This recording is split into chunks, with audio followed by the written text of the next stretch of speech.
bau minyak kelapa murahan. Hinaan itu menusuk Lestari saat pertama kali datang ke arisan keluarga kaya suaminya. Para ipar sosialita menutup hidung, meremehkan bau kampung yang menempel di tubuhnya. Tapi mereka langsung pucat dan gemetar saat ibu mertua datang dan membongkar rahasia di balik minyak itu. Ternyata, itu adalah pesanan khusus para putri keraton. Kisah lengkapnya ada di sini. Jangan lupa like dan subscribe. Pagi merekah di desa kecil itu dengan cara yang sama, seperti sudah dilakukannya ribuan kali. Udara masih membawa sisa embun malam, dingin yang segar, dan bau tanah basah yang subur. Jauh sebelum kokok ayam jantan pertama terdengar paling nyaring, di sebuah rumah sederhana di tepi kebun kelapa, Lestari sudah terjaga. Ia tidak memerlukan jam.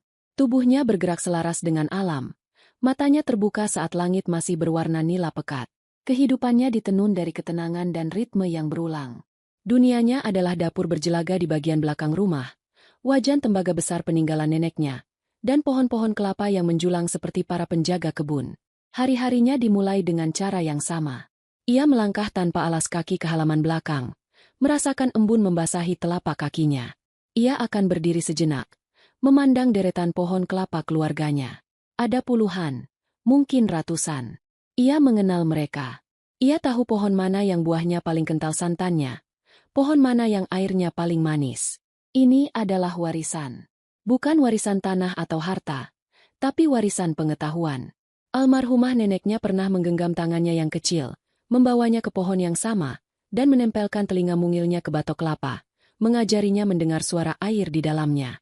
Sebuah ilmu yang tak tertulis, yang diwariskan dari kulit ke kulit. Pagi ini, seperti pagi-pagi lainnya, ia sudah memilih buahnya. Kelapa yang tidak terlalu tua. Dagingnya masih empuk namun sudah cukup berminyak. Tangannya yang ramping namun kuat itu terbiasa dengan parang. Dengan beberapa gerakan yang pasti, sabut kelapa terpisah. Batok keras itu dibelahnya dengan presisi. Yang terdengar hanya suara, tak, yang mantap. Lalu gemericik air kelapa segar yang ditampungnya di tempayan tanah liat. Kemudian, ia duduk di pancik kayu rendah, berhadapan dengan parutan tradisional. Disinilah meditasi sesungguhnya dimulai. Suara berderit ritmis dari parutan yang bertemu daging kelapa menjadi satu-satunya musik di pagi buta itu. Butiran kelapa putih bersih, wangi seperti susu, bertumpuk di baskom kayu. Tidak ada ketergesa-gesaan dalam gerakannya. Setiap tarikan dan dorongan adalah doa, adalah penghormatan. Tangannya, dua tangan itu, adalah hartanya. Tangan yang sama yang kemudian akan meremas parutan kelapa itu dengan air hangat, mengeluarkan santan kental yang putih pekat. Perasan pertama, yang terbaik, ia sisihkan. Lalu perasan kedua. Ia mendiamkan santan itu dalam wadah-wadah besar, membiarkan waktu dan gravitasi bekerja. Kanil, krim kentalnya, akan naik ke permukaan, terpisah dari air di bawahnya. Sementara menunggu, Lestari akan membersihkan diri di pancuran. Ia tidak memakai sabun wangi buatan pabrik. Ia akan mengambil sejumput sisa parutan kelapa, menggosokkannya ke lengan dan kakinya. Kulitnya, yang sawo matang, berkilau sehat di bawah siraman air. Setelah itu, ia akan mengambil sebotol kecil minyak buatannya sendiri, minyak hasil proses minggu lalu. Diteteskannya beberapa tetes ke telapak tangan, digosok hingga hangat, lalu diusapkannya ke rambutnya yang hitam panjang. Minyak itu meresap, membuatnya berkilau alami. Sisa minyak di telapak tangannya ia usapkan ke tengkuk, ke lengan, dan pergelangan tangan. Aroma yang menguar bukanlah wangi parfum yang menusuk. Itu adalah wangi yang jujur.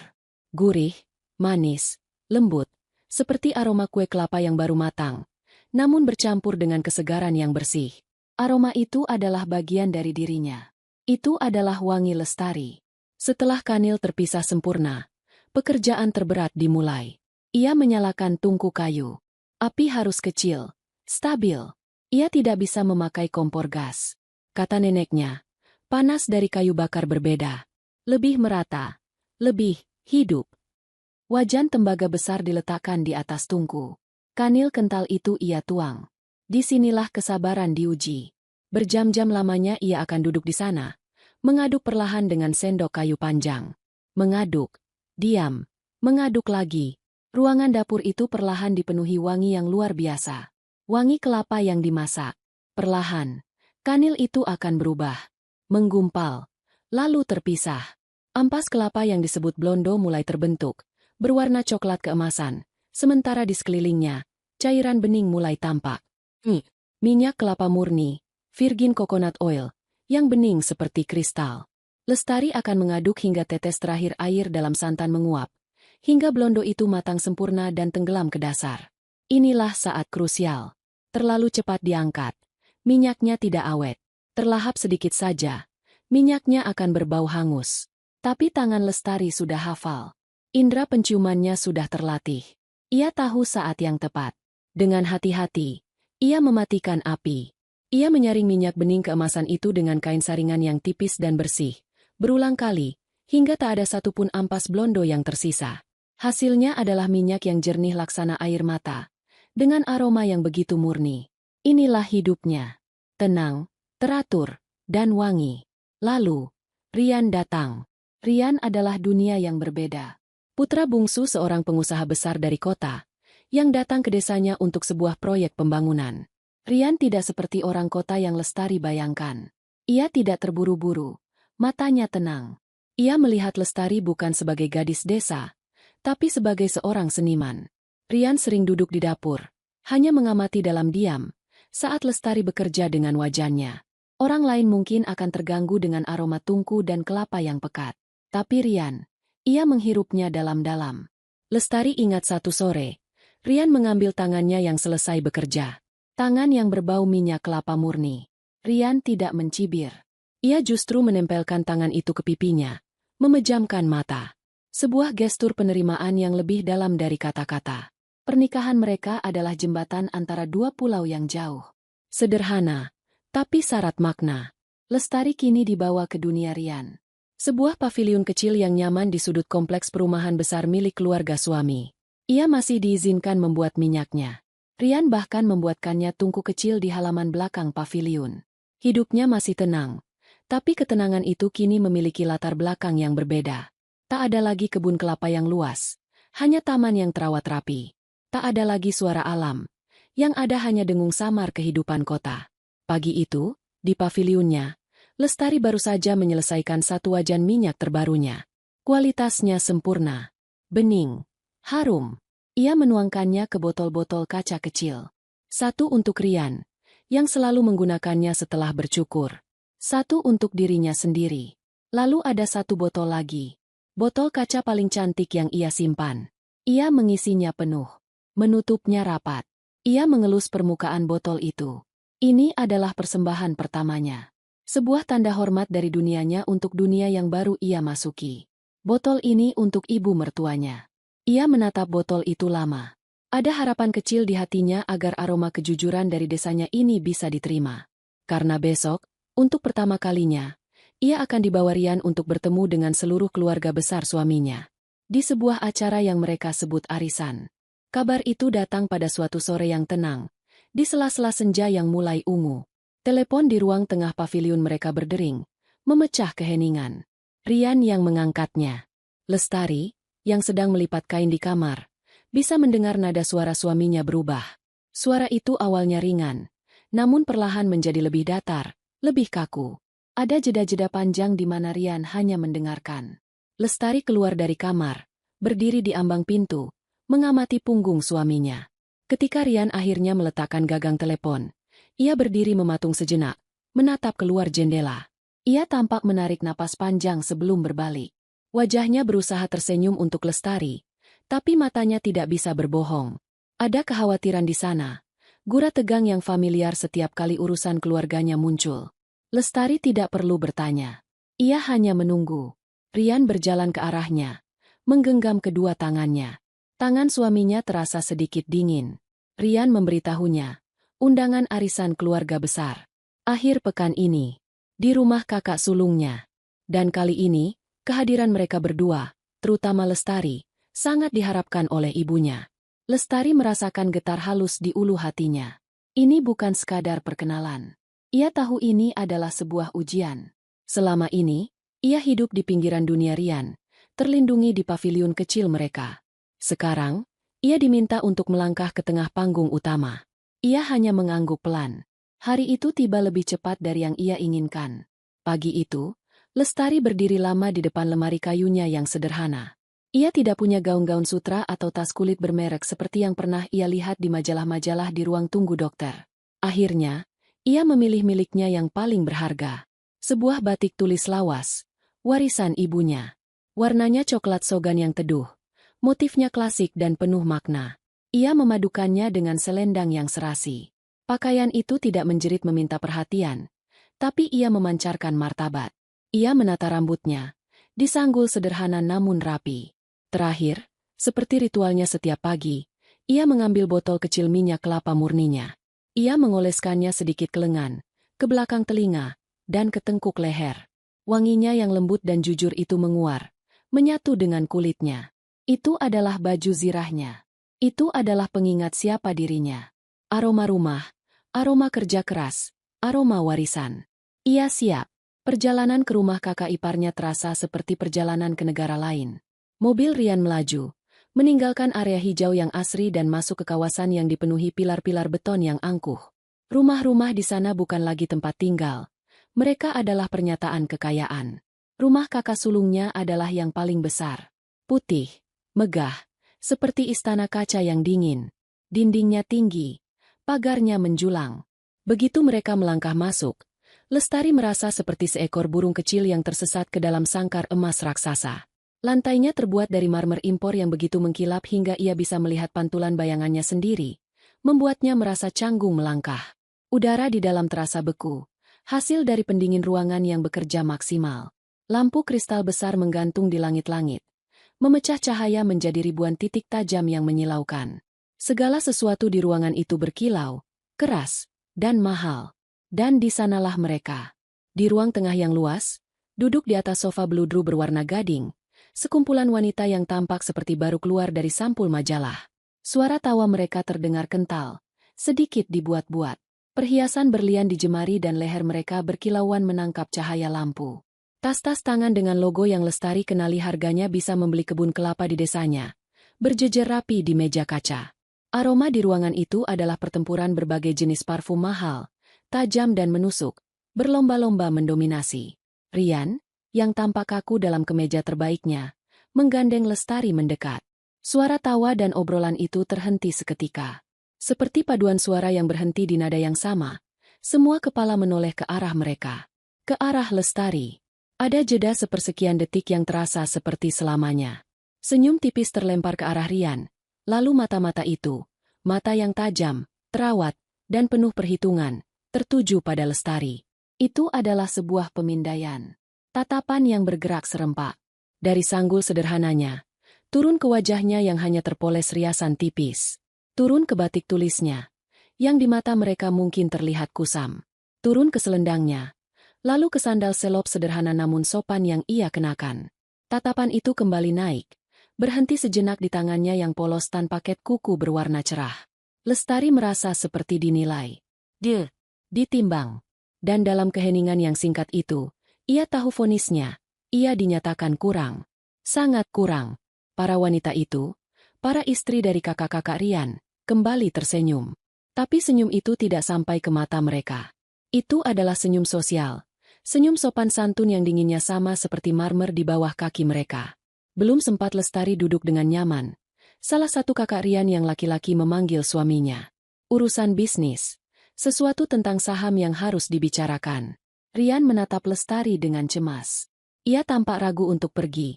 Tapi panggilan itu mendesak. Lestari memberinya senyum kecil. Sebuah isyarat, tidak apa-apa.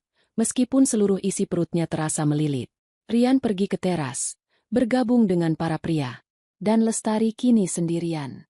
Terdampar di pulau sofa beludru. Dikelilingi oleh lautan hiu bergaun sutra.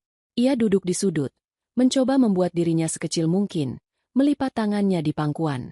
Satu dari mereka, yang paling mentereng, yang tatanan rambutnya paling tinggi dan merah bibirnya paling menyala, beranjak. Ia adalah Mbak Dinda, istri dari kakak sulung Rian. Sang ratu di istana ini. Ia bergerak dengan anggun, gelas minuman di tangannya yang lentik. Ia tidak berjalan ke arah Lestari. Ia berjalan melewatinya, seolah-olah hendak mengambil sesuatu dari meja di belakang sofa tempat Lestari duduk. Saat ia berada tepat di dekat Lestari, langkahnya melambat. Ia berhenti. Ia tidak melihat ke arah Lestari. Matanya menatap lurus ke depan. Tapi hidungnya sedikit berkerut. Sangat halus. Nyaris tak terlihat. Ia mengendus udara. Keli. Sebuah tarikan napas pendek lewat hidung. Kemudian, ia mengendus lagi. Kali ini lebih jelas. Wajahnya yang dipoles sempurna itu mengeras. Sebuah ekspresi jijik yang tak tertahankan melintas sekilas. Ia menjauhkan tubuhnya sedikit. Mengambil satu langkah mundur. Seolah baru saja menginjak sesuatu yang kotor. Lalu, ia mengibaskan tangannya yang bebas di depan wajahnya. Gerakan kecil. Mengusir sesuatu di udara. Seolah ada lalat tak terlihat. Atau bau tak sedap yang mengganggunya. Ia menoleh ke arah ipar-ipar lainnya yang sejak tadi mengamati. Ia mengangkat alisnya sedikit. Sebuah komunikasi tanpa kata. Para ipar lain menangkap sinyal itu. Mereka saling pandang. Beberapa menahan senyum. Bisikan dimulai. Seperti desis ular yang pelan. Mereka tidak melihat ke arah Lestari secara langsung. Tapi energi di ruangan itu telah berubah. Lestari adalah sumbernya. Mbak Dinda kini menatap Lestari. Tidak, bukan menatap. Ia memandang rendah. Matanya menyapu Lestari sekali lagi. Tapi kali ini tanpa pura-pura sopan. Itu adalah tatapan penghinaan murni. Lestari merasakan darah serasa surut dari wajahnya. Panas mulai menjalar di pipi dan tengkuknya. Ia tahu bau apa yang dicium oleh Mbak Dinda. Itu bukan bau kotoran. Itu bau dirinya. Bau minyak kelapa murninya. Bau identitasnya. Ia ingin menyembunyikan tangannya. Ia ingin menarik selendangnya menutupi lehernya. Ia ingin menghilang ke dalam empuknya sofa beludru itu. Di ruangan yang dipenuhi wangi parfum seharga jutaan rupiah, aroma alaminya yang jujur telah dianggap sebagai polusi. Ia telah mencemari udara steril mereka. Satu gestur. Satu gerakan tangan yang mengibas di udara. Itu saja yang diperlukan. Penghinaan itu tidak terucap. Tapi dampaknya lebih bising daripada teriakan. Gerakan itu, yang dilakukan oleh Mbak Dinda, sang ratu rumah, adalah sebuah sinyal bagi yang lain. Keheningan yang tadi canggung kini pecah. Bukan oleh tawa yang normal, tapi oleh sesuatu yang lebih buruk, bisikan-bisikan tertahan. Para ipar yang lain, yang semula hanya mengamati, kini menemukan peran mereka. Mereka terbagi menjadi kelompok-kelompok kecil. Kepala-kepala yang tertata rapi itu saling mendekat. Seperti sekawanan burung yang berkumpul di dahan, mereka bercicit. Lestari tidak bisa mendengar apa yang mereka katakan, tapi ia tahu siapa yang mereka bicarakan. Setiap kali tawa kecil yang tajam, seperti pecahan kaca, terdengar, tawa itu segera ditutup dengan tangan yang berhias berlian. Lalu, sepasang mata atau dua pasang mata akan melirik cepat ke sudut tempat Lestari duduk, secepat kilat, sebelum kembali bersembunyi di balik obrolan mereka. Lestari merasa seluruh kulitnya terpanggang. Panas menjalari pipinya, telinganya, hingga ke tengkuknya. Ia duduk tegak, mencoba mempertahankan sisa-sisa harga dirinya, tapi ia merasa tubuhnya menyusut. Sofa beludru yang mewah itu terasa seperti menelannya hidup-hidup. Ia menunduk, menatap tangannya sendiri yang terkepal di atas pangkuan batiknya. Tangan inilah. Tangan yang sama yang ia gunakan untuk membelah kelapa, memarut, dan mengaduk wajan tembaga berjam-jam. Tangan yang sama yang diusap Rian dengan penuh cinta. Tangan yang sama yang kini menjadi sumber masalah. Ia memberanikan diri mengangkat pergelangan tangannya sedikit, mendekatkannya ke hidung. Ia menghirup aromanya sendiri. Ia mencium wangi yang ia kenal seumur hidupnya. Wangi kelapa yang gurih, manis, dan bersih. Wangi kerja keras. Wangi warisan neneknya. Tapi di ruangan ini, di bawah tatapan mata-mata yang terlatih menilai itu, keyakinannya goyah. Untuk pertama kalinya dalam hidupnya, Lestari ragu. Apakah baunya memang jorok? Apakah desanya, kebiasaannya, seluruh hidupnya memalukan? Keraguan itu adalah asam yang mulai menggerogoti hatinya. Mbak Dinda belum selesai. Ia adalah seorang sutradara yang ulung. Ia tahu penontonnya sedang menikmati pertunjukan. Dengan gerakan yang disengaja, ia berjalan menjauhi Lestari. Ia berjalan menuju meja konsol di seberang ruangan. Di atas meja itu, berdiri sebuah vas kristal besar berisi bunga lili putih. Bunga-bunga itu mekar sempurna, menebarkan aroma yang kuat dan manis. Mbak Dinda membungkuk di depan vas itu. Ia memejamkan matanya, dan dengan sangat teatrikal, ia menarik napas panjang. Ia menghirup aroma lili itu seolah-olah ia baru saja diselamatkan dari udara beracun. Ia menghela napas lega. Senyum puas terukir di bibirnya. Sebuah pesan tanpa kata kembali terkirim ke seluruh ruangan.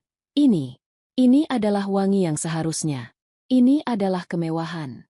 Ini adalah standar kita. Para ipar lainnya, seperti tersihir, ikut bangkit. Mereka meninggalkan area sofa tempat Lestari duduk. Mereka berkumpul di sekitar Mbak Dinda, di sekitar vas bunga lili itu.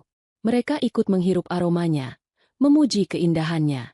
Mereka telah menciptakan sebuah lingkaran eksklusif yang baru. Sebuah zona aman, yang wangi.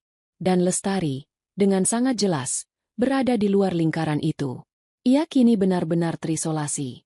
Duduk sendirian di sudut ruangan yang luas, terpisah oleh jarak yang tak terjembatani. Tidak ada yang menawarinya minum. Tidak ada yang mengajaknya bicara. Ia seperti perabot yang salah tempat. Patung yang lupa dipindahkan. Mbak Dinda merasa panggungnya sudah tertata, melancarkan serangan berikutnya. Ia berjalan anggun ke tas tangannya yang tergeletak di meja. Tas itu sendiri berharga lebih dari semua yang dimiliki Lestari. Ia membukanya. Bukan untuk mengambil dompet atau ponsel. Ia mengeluarkan sebuah botol kaca mungil yang berkilauan. Botol parfum. Ia membukanya. Lalu, di depan semua orang, ia menyemprotkan parfum itu ke udara di sekelilingnya. Sekali ke kiri, sekali ke kanan. Kabut wewangian yang tajam dan mahal, mungkin aroma oud atau melati yang sangat pekat, langsung menyerbu udara. Aroma itu menusuk hidung Lestari, terasa asing dan agresif. Mbak Dinda tidak berhenti. Ia menyemprot pergelangan tangannya, menggosoknya, lalu menyemprot lehernya.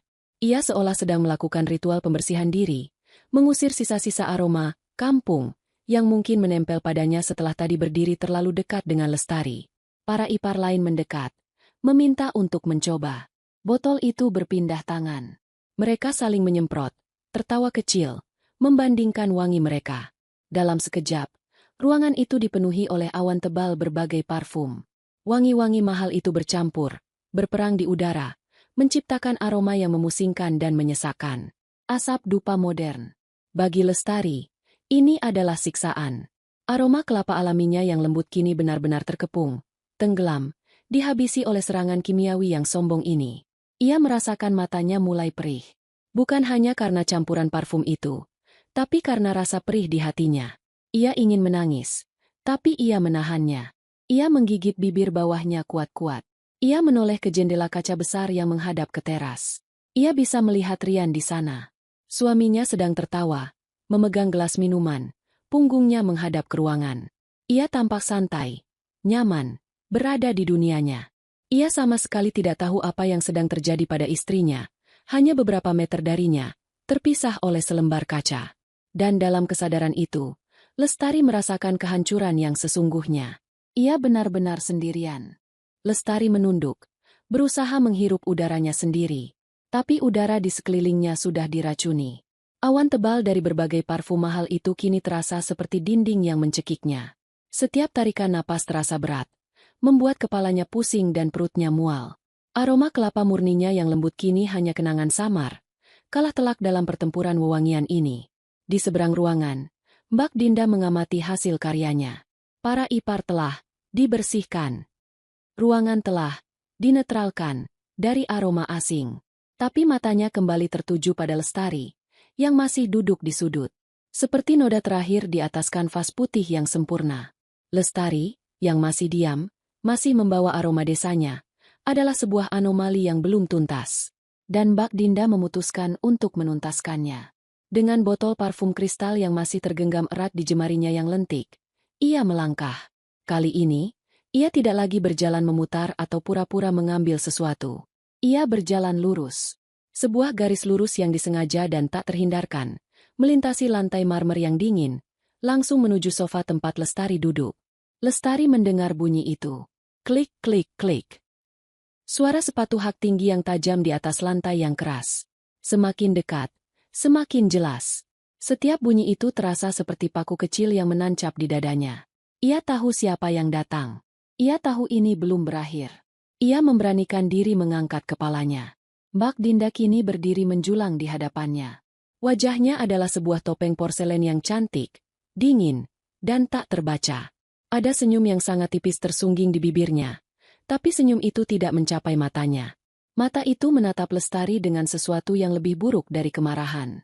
Sebuah rasa kasihan yang palsu, yang lebih tajam menghina daripada cacian. Lestari membeku. Ia tidak tahu harus berbuat apa. Berdiri, tetap duduk, Mbak Dinda mengangkat tangan yang memegang botol parfum itu.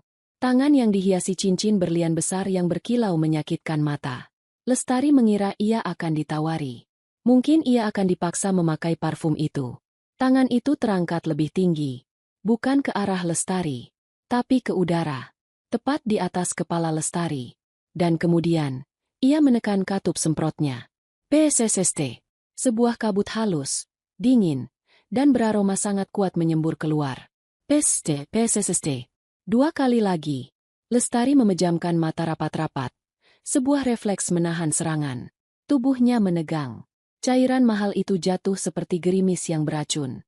Partikel-partikel kecil itu mendarat di sanggulnya, membasahi helai-helai rambutnya, menimpa pundaknya yang tertutup selendang batik. Ia bahkan bisa merasakan butiran halusnya yang dingin mendarat di pipi dan dahinya. Seluruh ruangan, yang tadi berdesis oleh bisikan, kini senyap seketika. Total, mutlak. Yang terdengar hanyalah suara PSSST terakhir dari botol itu, sebelum Mbak Dinda menarik tangannya. Aroma itu kini bukan lagi di udara. Aroma itu ada padanya. Menempel di kulitnya. Meresap ke dalam kain batiknya. Bercampur secara kacau dengan aroma kelapa murninya. Menciptakan bau yang ganjil, memuakan, dan menusuk hidung. Rasanya dingin. Cairan itu membuat kulitnya merinding di bawah selendang. Tapi di dalam, ia merasa terbakar. Api penghinaan yang begitu panas menjalar dari ubun-ubunnya, membakar pipinya, turun ke lehernya, dan membuat dadanya sesak luar biasa. Ia membuka matanya perlahan. Para ipar yang lain sedang menonton. Tidak ada yang terkejut. Tidak ada yang menghentikan. Tidak ada yang menunjukkan belas kasihan. Beberapa dari mereka tersenyum kecil. Senyum puas yang tersembunyi di balik gelas minuman mereka. Beberapa yang lain buru-buru membuang muka, pura-pura menatap keindahan taman di luar jendela, berpura-pura tidak menyaksikan eksekusi sosial yang baru saja terjadi. Dalam kebisuan mereka semua setuju. Mereka semua terlibat. Mbak Dinda menatap hasil karyanya. Ia bahkan mengendus udara di atas kepala Lestari sekali lagi. Ia mengangguk tipis. Puas. Masalah telah diselesaikan. Ia berbalik tanpa sepatah kata pun, kembali ke kawanannya, anggun seperti pemangsa yang baru saja menandai wilayahnya. Meninggalkan Lestari yang kini basah oleh parfum dan rasa malu yang tak terhingga. Air mata kini benar-benar menggenang di pelupuk mata Lestari. Panas, perih, dan mengancam tumpah. Pandangannya mengabur. Lantai marmer di bawahnya terlihat bergelombang. Ia menggigit bibir bawahnya kuat-kuat. Ia tidak akan menangis. Tidak di sini. Ia tidak akan memberi mereka kepuasan itu. Tapi ia butuh pegangan. Ia butuh sesuatu. Ia butuh Rian. Matanya yang basah itu bergerak liar, mencari-cari sosok suaminya di teras. Melalui pintu kaca besar itu, ia menemukannya. Rian tidak lagi tertawa. Ia tidak lagi mengobrol. Ia berdiri di ambang pintu, memisahkan teras dan ruang tengah. Ia tidak lagi membelakangi. Ia menghadap ke dalam. Wajahnya pucat pasi. Ia melihat. Lestari tidak tahu seberapa banyak yang ia lihat. Apakah ia melihat semprotan itu? Apakah ia melihat saat Mbak Dinda berdiri menjulang di depannya? Atau ia hanya melihat istrinya yang kini duduk membeku, menjadi pusat perhatian yang hening dan kejam? Mata mereka bertemu, melintasi ruangan yang penuh permusuhan itu. Lestari menatapnya. Seluruh keputusasaan dan rasa sakitnya terpancar dari matanya. Sebuah permohonan bisu yang menjerit. Tolong, lakukan sesuatu. Bawa aku pergi dari sini. Rian membuka mulutnya. Ia tampak terkejut, marah. Ia mengambil satu langkah maju, hendak masuk. Tapi kemudian, ia berhenti. Kakak sulungnya, suami Mbak Dinda, menepuk pundaknya dari belakang, menunjuk sesuatu di ponselnya, mengajaknya bicara lagi. Dan Rian. Rian ragu. Ia membeku di ambang pintu. Kakinya terpaku. Wajahnya penuh konflik. Ia menatap Lestari, lalu menatap kakaknya, lalu kembali ke Lestari. Ia terjebak. Terjebak di antara membela istrinya yang terhina dan menghadapi keluarganya yang berkuasa. Hanya 2 detik. Keraguan itu hanya berlangsung selama 2 detik. Tapi dalam 2 detik itu, Hati Lestari hancur berkeping-keping. Itu adalah titik terendahnya. Bukan semprotan parfum di kepalanya. Bukan tatapan menghina para iparnya. Tapi keraguan suaminya. Di saat ia paling membutuhkannya. Di saat ia tenggelam. Rian ragu untuk mengulurkan tangan. Ia sendirian. Ia benar-benar sendirian di dunia yang asing ini. Lestari menarik pandangannya dari Rian. Ia menundukkan kepalanya dalam-dalam. Menyembunyikan wajahnya. Sanggulnya kini terasa begitu berat. Basah oleh wewangian asing yang memuakan. Ia ingin lari. Pulang. Kembali ke tungku kayunya. Ke aroma kelapa yang jujur. Ia mulai mempertanyakan segalanya. Pernikahannya. Keputusannya untuk percaya. Cinta Rian. Di tengah ruangan yang berkilau, dingin, dan dipenuhi aroma palsu itu, Lestari menyerah. Di dalam hatinya, ia sudah hancur. Lestari menunduk, menatap pola batik di pangkuannya yang kini sedikit basah oleh semprotan parfum. Dunia telah menyusut menjadi hanya sebatas itu, sebatas noda gelap di kain warisannya. Kebisingan di teras tempat Rian berdiri terdengar seperti dari dunia lain. Keheningan di dalam ruangan ini, keheningan setelah penghinaan itu, terasa jauh lebih peka, lebih berat, seperti selimut tebal yang menindihnya. Ia berkonsentrasi pada satu hal, menahan air matanya agar tidak jatuh. Lalu, di tengah keheningan yang kejam itu, ada sesuatu yang berubah. Energi di ruangan itu bergeser, seperti magnet besar yang berputar haluan. Lestari merasakannya bahkan sebelum ia melihatnya. Bisikan yang tadi sempat dimulai lagi, kini mati seketika. Tawa tertahan yang paling sinis pun lenyap. Lestari mendengar gerak-gerik gelisah di seberangnya. Suara gelas diletakkan terburu-buru. Suara kain sutra bergesekan saat seseorang memperbaiki posisi duduk. Ia mendengar derit kecil dari Mbak Dinda. Sesuatu yang ganjil. Ia mendengar bunyi, klik, pelan. Saat botol parfum kristal itu diletakkan dengan tergesa di atas meja kaca, disembunyikan di balik mangkuk buah. Lestari, dengan sisa-sisa keberaniannya, perlahan mengangkat kepalanya. Pandangannya yang tadi mengabur kini tertuju ke arah pintu masuk utama ruangan itu. Di sanalah ia berdiri. Ibu Setiorini. Ibu mertuanya. Sang matriark keluarga. Ia tidak masuk dengan terburu-buru. Ia berdiri sejenak di ambang pintu. Sosoknya anggun dan tenang. Ia adalah antitesis dari semua keriuhan palsu di ruangan ini. Jika para menantunya adalah riam yang berisik, Ibu Setiorini adalah danau yang dalam dan diam. Ia mengenakan kebaya klasik berwarna nila yang teduh, dipadu dengan kain jarik yang serasi. Rambutnya disanggul rapi, sederhana namun berwibawa, dihiasi satu tusuk konde emas tua yang kusam. Tidak ada berlian yang berkilauan. Tidak ada tas bermerek yang mencolok. Ia hanya membawa tas tangan kecil dari anyaman pandan halus. Namun, kehadirannya memenuhi ruangan itu, membuat semua kemewahan di sekelilingnya tampak norak dan berlebihan. Semua menantunya serempak mematung. Senyum kaku terpasang di wajah mereka. Mbak Dinda, sang ratu rumah, adalah yang pertama bangkit. Wajahnya yang tadi angkuh kini sedikit pias, senyumnya dipaksakan. Ibu Setiorini tidak membalas senyum mereka. Matanya yang tajam dan bijak itu memindai ruangan. Seperti elang yang mengamati wilayahnya dari ketinggian. Ia tidak perlu waktu lama untuk membaca situasi. Matanya melihat kerumunan menantunya yang berkumpul di satu sisi. Matanya melihat botol parfum yang setengah tersembunyi di atas meja. Matanya melihat aroma pekat yang menggantung di udara. Matanya melihat Rian, putranya, yang berdiri membeku di pintu teras. Wajahnya penuh rasa bersalah dan malu. Dan terakhir, matanya berhenti. Matanya menemukan Lestari. Sendirian di sofa sudut. Bahunya sedikit membungkuk.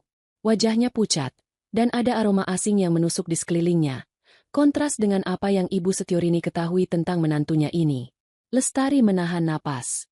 Ini dia. Ini adalah penghakiman terakhir.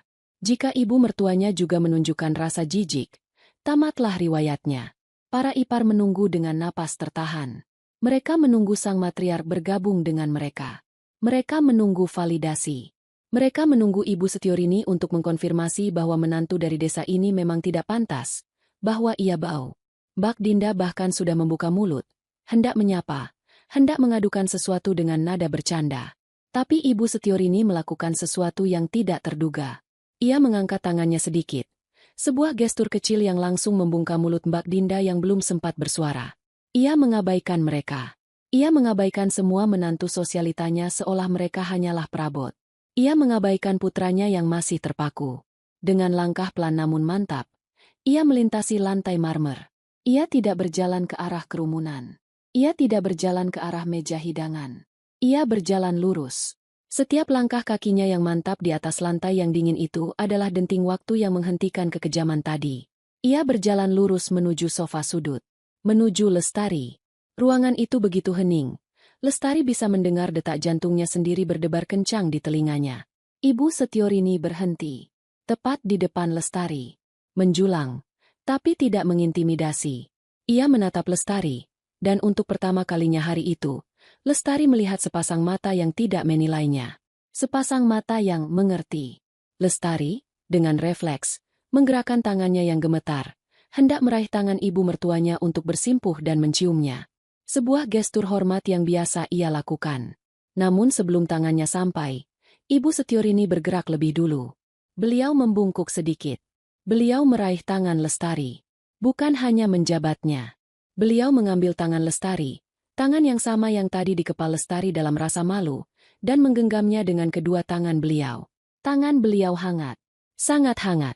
Kontras dengan dinginnya ruangan dan dinginnya hati Lestari. Ibu Setiorini tidak mengatakan apa-apa. Beliau hanya berdiri di sana, menggenggam tangan Lestari, seolah-olah itu adalah jangkar. Di depan semua mata yang terbelalak ngeri dan tak percaya. Di depan Mbak Dinda yang wajahnya kini memucat. Di depan Rian yang matanya mulai berkaca-kaca. Ibu Setiorini telah memilih pihak. Lestari merasakan gelombang kehangatan yang dahsyat menjalari tubuhnya. Dimulai dari tangan yang digenggam itu. Kehangatan itu mendorong mundur rasa dingin dan malu yang tadi membekukannya. Satu air mata akhirnya jatuh di pipinya. Bukan air mata kesedihan, tapi air mata kelegaan. Ia tidak sendirian lagi. Harapan baru saja berjalan melintasi ruangan dan menggenggam tangannya. Genggaman itu erat dan hangat. Bukan genggaman yang menghakimi, bukan genggaman yang menginterogasi. Itu adalah genggaman seorang ibu. Kehangatan dari telapak tangan Ibu Setiorini menjalar cepat, melawan rasa dingin yang menusuk yang ditinggalkan semprotan parfum Mbak Dinda. Lestari masih menunduk. Air mata yang tadi ia tahan kini mengabur di pelupuknya. Ia terkejut oleh sentuhan itu, oleh kehadiran yang tiba-tiba melindunginya. Ibu Setiorini tidak melepaskan tangannya. Beliau melakukan sesuatu yang lebih. Beliau menarik tangan Lestari dengan lembut, membawanya dari pangkuan Lestari yang kaku. Para ipar menahan napas. Ruangan itu begitu hening, seolah semua molekul udara ikut membeku, mengamati. Mbak Dinda berdiri kaku di seberang ruangan. Senyum palsunya yang tadi membeku kini luntur, digantikan ekspresi kebingungan yang total. Ia tidak mengerti alur cerita ini. Di depan semua mata itu, Ibu Setiorini mengamati tangan Lestari. Beliau membaliknya, menatap telapaknya. Telapak tangan yang tidak sehalus porselen seperti milik menantu-menantunya yang lain. Telapak tangan yang jujur. Ada kapalan tipis di beberapa titik, tanda dari memegang parang dan memeras santan berjam-jam. Jari-jarinya bersih, tapi kukunya pendek alami, tidak dipoles warna-warni. Lestari merasa malu. Ia ingin menarik tangannya, menyembunyikan bukti kekampungannya. Tapi Ibu Setiorini menggenggamnya lebih erat, seolah berkata, "Jangan." Lalu, di puncak keheningan yang menyiksa itu, Ibu Setiorini melakukan hal yang paling tak terbayangkan. Beliau mengangkat tangan Lestari. Seluruh ruangan menunggu. Mbak Dinda mungkin menunggu ibunya akan mencampakkan tangan itu, mengomelinya karena tidak terawat. Rian di ambang pintu teras menahan napas. Tubuhnya kaku. Ibu Setiorini mengangkat punggung tangan Lestari ke arah wajahnya. Beliau membungkukkan kepalanya yang disanggul rapi itu. Dan beliau menciumnya. Bukan salam hormat dari yang muda ke yang tua. Ini adalah kebalikannya. Sebuah gestur penghargaan yang dalam, yang biasanya diberikan pada sosok yang sangat dihormati. Belum mencium punggung tangan menantunya. Lestari terperangah. Jantungnya serasa berhenti berdetak. Ciuman itu lembut, singkat, namun terasa seperti stempel pengesahan yang tak terhapuskan. Kemudian, beliau membalikkan tangan itu lagi. Beliau mendekatkan pergelangan tangan Lestari ke hidungnya. Lestari sempat tersentak. Refleks ingin menarik diri. Pergelangan tangan itulah sumber masalahnya. Sumber bau yang dihina. Tapi Ibu Setiorini memegangnya dengan mantap. Beliau mengabaikan aroma parfum asing yang menusuk, yang disemprotkan di rambut dan bahu Lestari. Beliau mencari sesuatu yang lain. Sesuatu yang tersembunyi di bawahnya. Beliau memejamkan matanya. Dan beliau menarik napas. Bukan tarikan napas pendek dan jijik seperti yang dilakukan Mbak Dinda. Tapi sebuah tarikan napas yang panjang, dalam, dan disengaja. Seolah-olah beliau sedang menghirup aromaterapi yang paling langka dan berharga. Aroma parfum murahan, begitu tadi Mbak Dinda menyebutnya. Ibu Setiorini menarik napas sekali lagi. Para ipar saling pandang. Kebingungan di wajah mereka kini bercampur dengan sedikit ketakutan. Sesuatu yang besar sedang terjadi. Sesuatu di luar kendali mereka. Mbak Dinda, untuk pertama kalinya, tampak kecil dan salah tingkah di istananya sendiri. Setelah jeda yang terasa abadi, Ibu Setiorini membuka matanya. Beliau tidak terlihat jijik. Beliau tidak terlihat marah. Beliau tersenyum. Sebuah senyum kecil, tipis, namun tulus dan penuh kelegaan. Senyum seseorang yang baru saja menemukan sesuatu yang hilang dan berharga. Beliau mengangguk pelan. Sebuah anggukan untuk dirinya sendiri. Lalu, beliau mengangkat kepalanya dan menatap langsung ke mata Lestari. Di mata yang teduh itu, Lestari tidak menemukan penghakiman. Ia menemukan pengakuan. Ia menemukan pemahaman. Ia menemukan jawaban. Ibu mertuanya tahu. Entah bagaimana, beliau tahu. Beliau mengenali aroma itu. Ibu Setiorini melepaskan pergelangan tangan Lestari, tapi tidak melepaskan genggamannya. Beliau kini memegang jemari Lestari, seolah mengajaknya berdansa. Dengan tangan Lestari yang masih tergenggam di tangannya, Ibu Setiorini berbalik perlahan. Ia tidak lagi menghadap Lestari. Ia kini menghadap ke ruangan. Menghadap para menantunya yang membatu. Menghadap Mbak Dinda yang pucat pasi. Menghadap Rian yang masih terpaku di pintu. Beliau berdiri di samping Lestari, menggenggam tangannya erat-erat, memposisikan menantu barunya itu di sisinya. Sebuah aliansi telah terbentuk. Sebuah pernyataan tanpa kata telah diumumkan. Lestari, yang tadi merasa hancur di titik terendah, kini berdiri tegak. Ia belum tahu apa yang terjadi. Tapi ia tahu satu hal. Ia tidak lagi sendirian. Ia kini berdiri di bawah perlindungan sang matriark. Dan tangan yang tadi dihina, kini menjadi tautan yang menghubungkan mereka. Ibu Setiorini masih menggenggam tangan Lestari. Genggaman itu adalah sauh di tengah badai yang baru saja reda, namun menyisakan hawa dingin yang menusuk. Kehadiran sang matriark telah membekukan ruangan. Para ipar, yang beberapa saat lalu berkumpul seperti sekawanan burung pemangsa, kini terpencar. Mereka berdiri dan duduk dalam pose-pose canggung. Gelas minuman di tangan mereka terlupakan. Senyum yang tadi penuh cemoohan kini membeku di wajah, berubah menjadi topeng-topeng porselen yang gugup. Mbak Dinda, sang ratu rumah, adalah pusat dari kebekuan ini. Ia berdiri paling kaku. Tangan yang tadi dengan angkuh menyemprotkan parfum itu kini terkulai lemas di sisinya, seolah kehilangan tenaga. Wajahnya yang pucat pasi adalah kanvas di mana kebingungan dan ketakutan mulai dilukis. Ia tidak mengerti apa yang terjadi. Mengapa ibunya membela bau ini?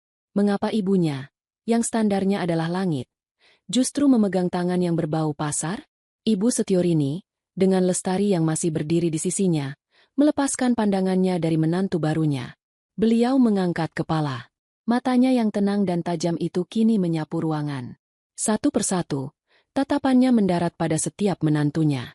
Para ipar itu menunduk, tak berani balas menatap. Mereka yang tadi begitu berkuasa, kini tampak seperti murid sekolah yang tertangkap basah melanggar aturan. Tatapan itu bergerak, melewati Rian yang masih terpaku di ambang pintu teras. Mata Rian bertemu dengan mata ibunya sekejap. Di sana ada rasa malu yang dalam, penyesalan yang terlambat.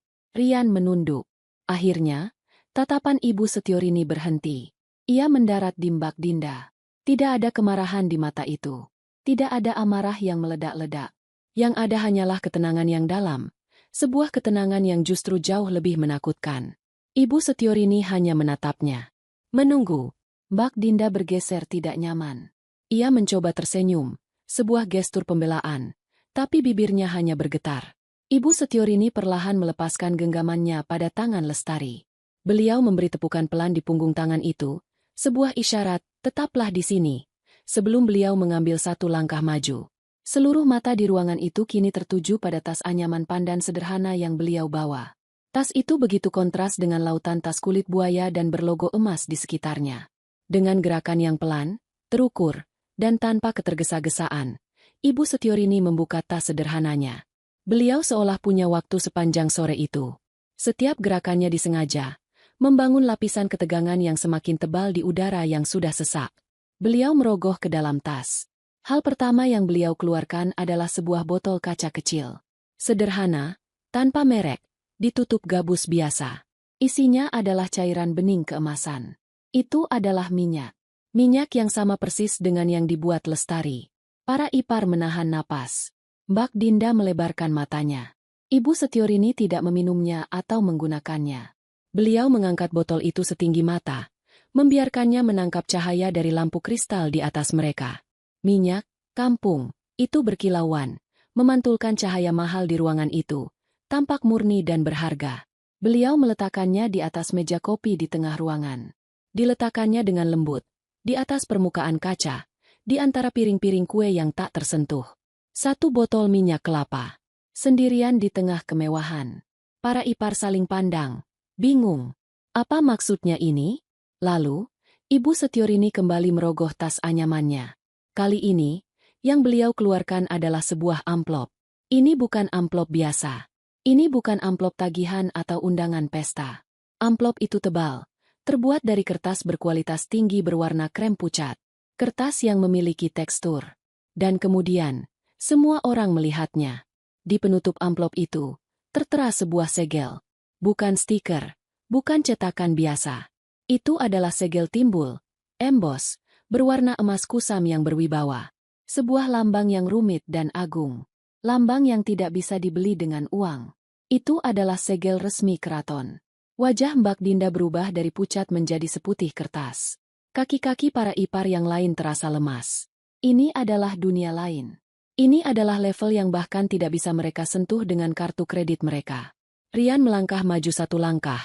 Matanya terpaku pada segel itu. Ibu Setiorini meletakkan amplop berharga itu di atas meja. Tepat di samping botol minyak kelapa yang sederhana. Keduanya bersanding. Minyak dan segel istana. Kemudian, Ibu Setiorini melakukan sebuah urutan gerakan yang mematikan.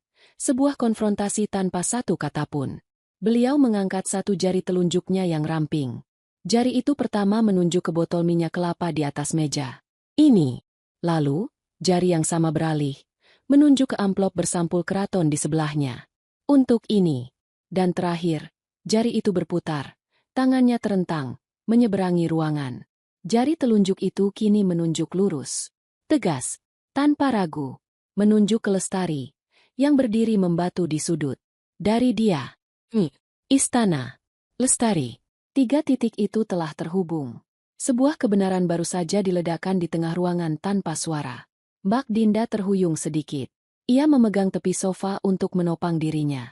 Ibu Setiorini belum selesai. Tatapannya kembali beralih. Beliau melihat ke arah Mbak Dinda. Lalu, beliau melihat ke botol parfum kristal yang disembunyikan Mbak Dinda di balik mangkuk buah. Kemudian, beliau melihat kembali ke botol minyak kelapa sederhananya yang bersanding dengan segel keraton. Tidak ada kata yang terucap. Tapi pesan itu lebih jelas daripada tamparan. Semua mata di ruangan itu kini beralih. Dari Mbak Dinda, ke botol parfumnya yang mahal, lalu ke Lestari. Penghinaan telah berbalik arah. Senjata yang digunakan Mbak Dinda kini tampak konyol, murah, dan putus asa. Konfrontasi telah berakhir. Dan sang pemenang adalah keheningan.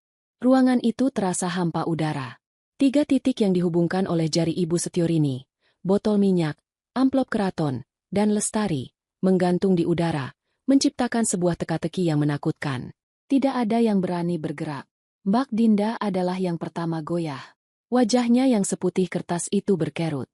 Ia mencoba tertawa.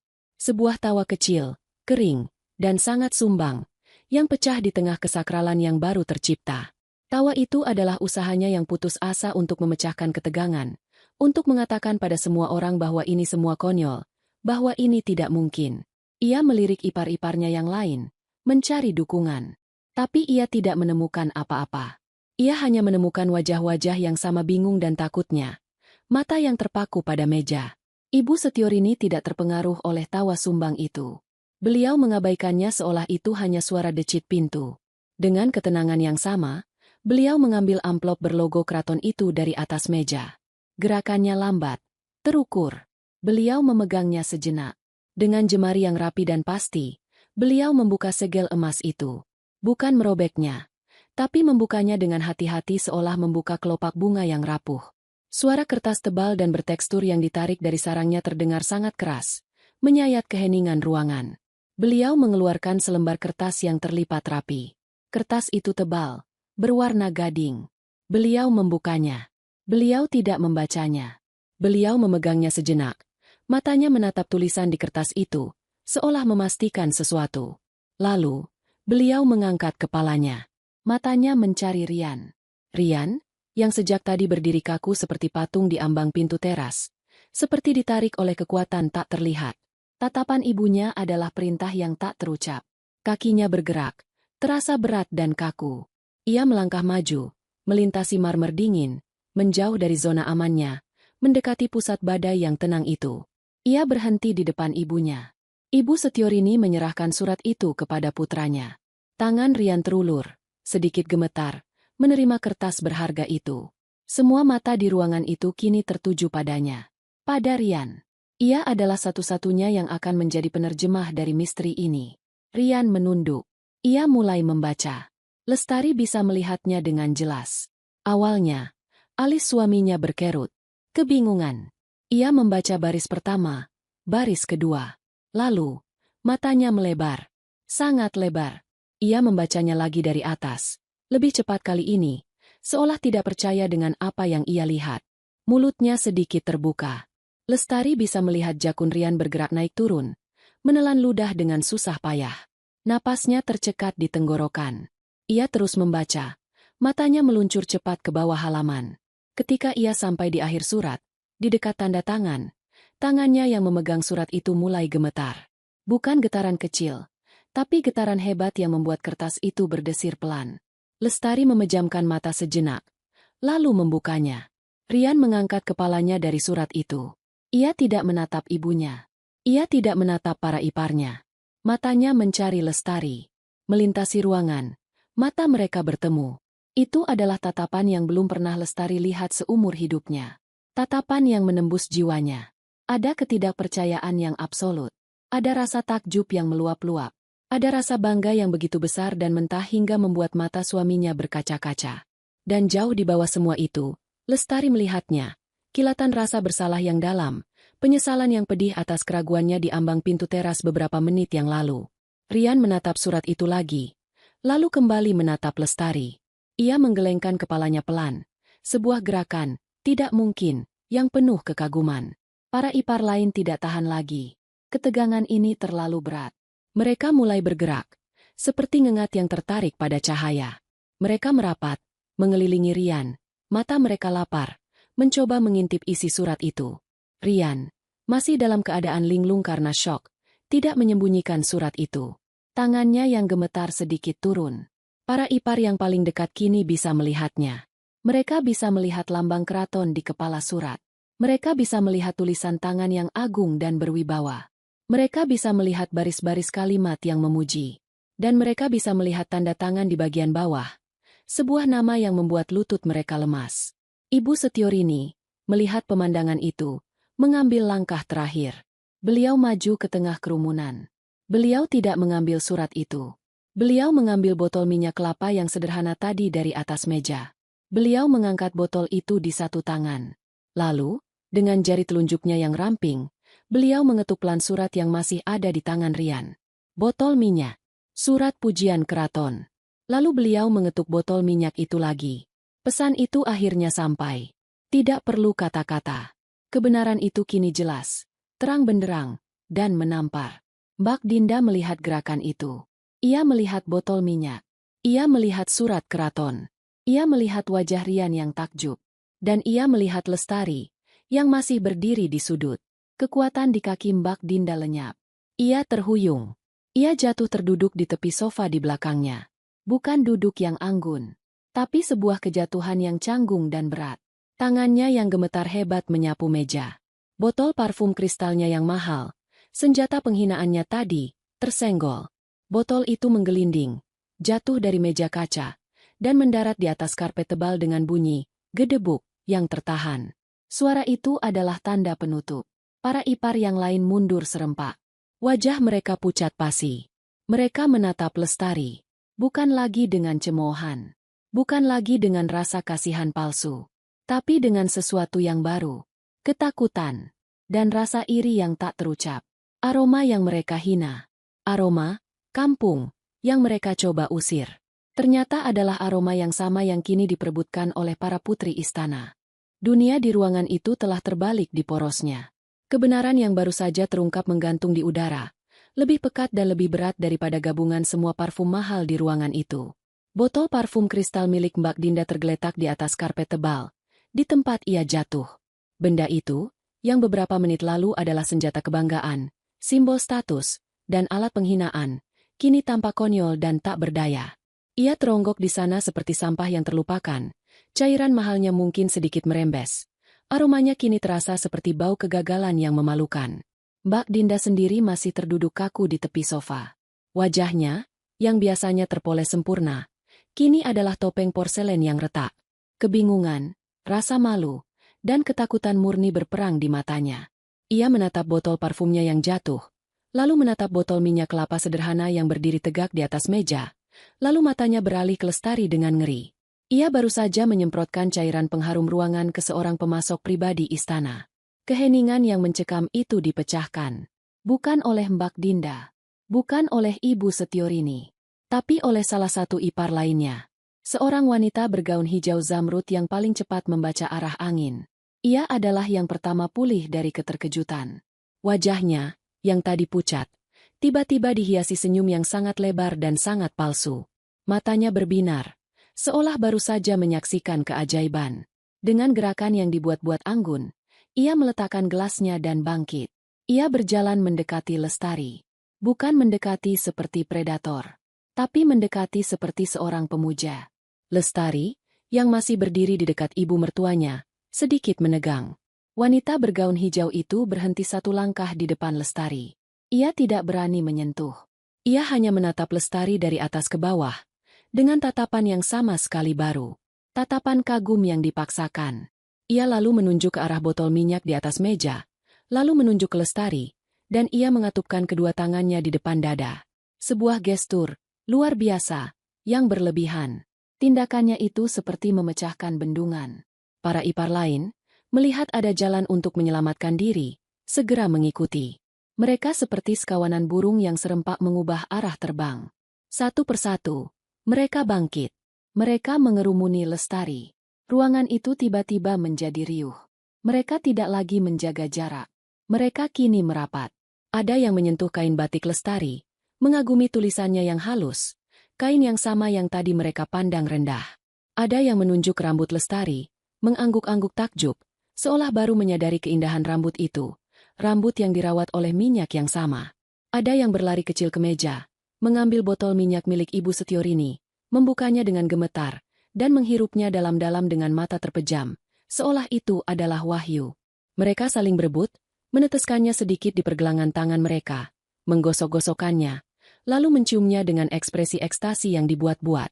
Lestari kini dikelilingi oleh wajah-wajah yang beberapa menit lalu mencibirnya dalam diam. Wajah-wajah yang kini menatapnya dengan kekaguman yang rakus. Mereka tidak meminta maaf. Mereka hanya berusaha menyerap auranya yang baru, berharap sedikit dari koneksi keraton itu menular pada mereka. Di tengah kerumunan yang palsu itu, Mbak Dinda akhirnya berhasil berdiri. Kakinya gemetar. Ia melihat tahtanya direbut. Para pengikutnya kini mengerumuni sang menantu desa. Ia harus melakukan sesuatu. Ia adalah nyonya rumah. Dengan sisa-sisa harga dirinya, ia merapikan gaunnya. Ia berjalan pelan, menembus kerumunan iparnya yang lain, mencoba merebut kembali panggung. Ia berdiri di depan Lestari. Wajahnya adalah penderitaan. Ia mencoba tersenyum. Bibirnya bergetar hebat. Senyum itu lebih terlihat seperti meringis kesakitan. Ia mengangkat tangannya yang gemetar. Tangan yang sama yang tadi menyemprot. Ia hendak menyentuh lengan Lestari. Mungkin sebuah usapan permintaan maaf. Sebuah gestur. Kita lupakan saja. Lestari melihat tangan itu mendekat. Lestari tidak mundur. Ia juga tidak maju. Ia hanya berdiri diam, menatap Mbak Dinda dengan matanya yang tenang. Tidak ada kemarahan di sana. Tidak ada kemenangan. Tapi juga tidak ada kehangatan. Hanya ada ketenangan yang kini menjadi benteng yang tak bisa ditembus. Tangan Mbak Dinda yang gemetar itu berhenti di udara, beberapa senti dari lengan Lestari. Tergantung di sana dalam kehampaan. Tak disambut. Tangan itu kini terlihat begitu bodoh. Perlahan, dengan rasa malu yang membakar, Mbak Dinda menarik tangannya kembali. Ia gagal. Ia telah ditolak tanpa satu kata pun. Dan di saat itulah, Rian bergerak. Rian, yang sejak tadi berdiri memegang surat itu, akhirnya menemukan kekuatannya.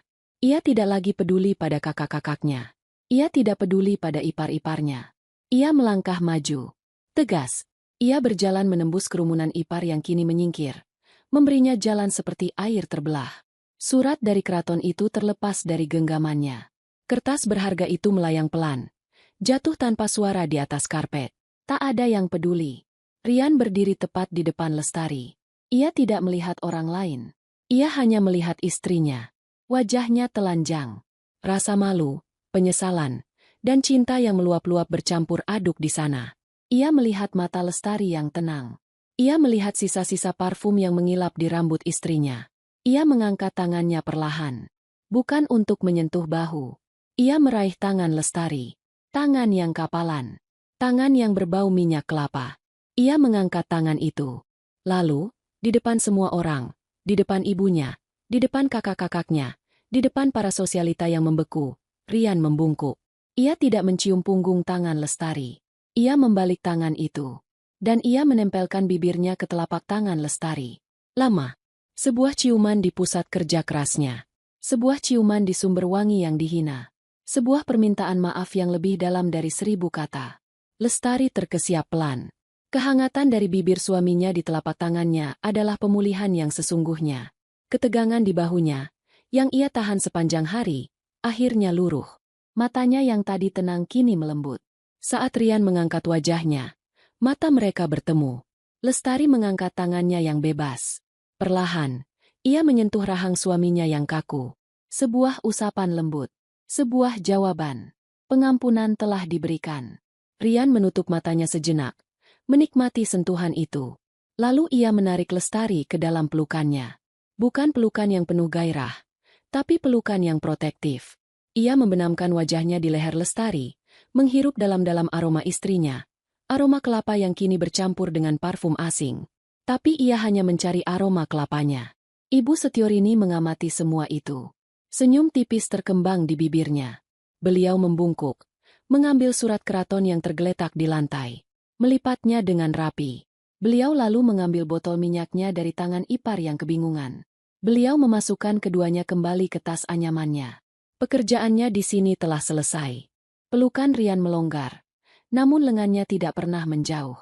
Satu tangannya kini melingkar protektif di pinggang Lestari, sementara tangan yang lain menggenggam jemarinya. Genggaman itu adalah jangkar, memberitahunya bahwa ia tidak lagi sendirian.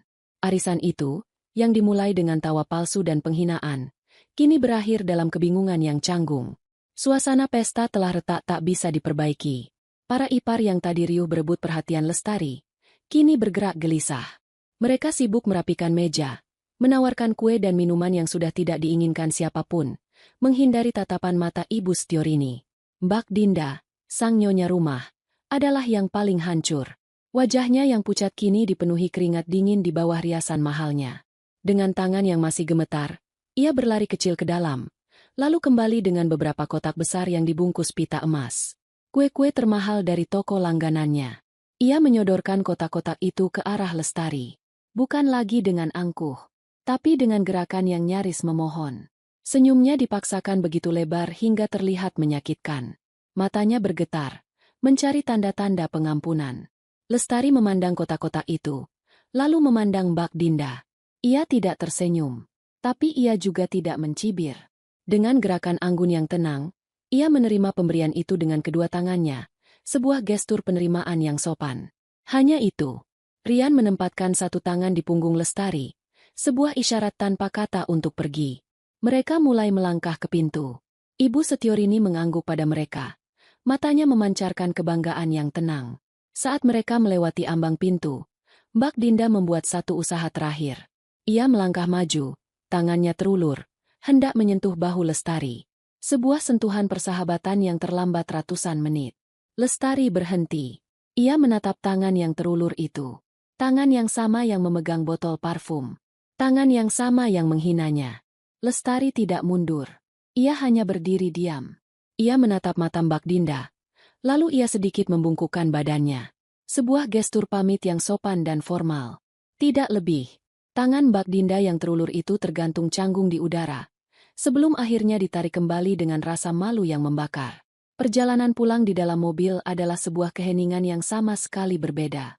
Jika saat berangkat keheningan itu terasa dingin dan penuh ketakutan, keheningan ini terasa hangat dan penuh. Udara di dalam mobil terasa membebaskan setelah berjam-jam tercekik aroma parfum yang bersaing. Lestari bisa kembali mencium baunya sendiri. Rian menyetir dengan satu tangan di kemudi. Tangan kirinya terulur di atas konsol tengah, mencari tangan Lestari. Ia menemukannya. Ia tidak hanya menggenggamnya. Ia mengangkat tangan itu. Tangan yang sama.